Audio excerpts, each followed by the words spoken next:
మీకు తెలియదు కదా, ఇగో చూపిస్తా. ఇదేం పేరు? ఇదేం మొత్తం లెఫ్టేలన్నీ ట్యాంక్ ఫుల్ తీసి చూపించా కదా. ఇదేం పేరు సార్? ఇగో ఇదేం పేరు?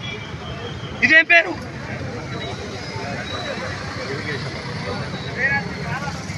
సార్ పూజ చేసి బట్టలు మార్వలేదు సార్. ఆంజనేయ స్వామి గుడిలో 15 సంవత్సరాల నుంచి పూజ చేస్తున్నా.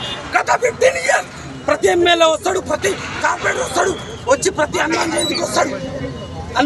ప్రతి హనుమాన్ జయంతికి వస్తారు. ఇక్కడ వచ్చి ప్రతి ఒక్కళ్ళు ఫోటోలు దిగిపోయిన వాళ్ళే. కానీ నేను అప్పటి పూజ చేసుకుంటుంటే డైరెక్ట్ వచ్చి కొలగొట్టేస్తుంటే ఇది మైండ్ సార్ మా బతుకు.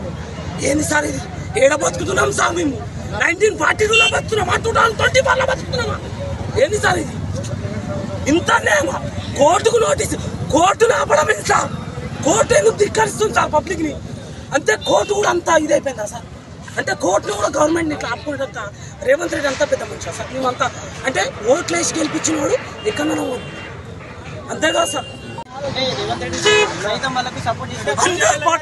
100%.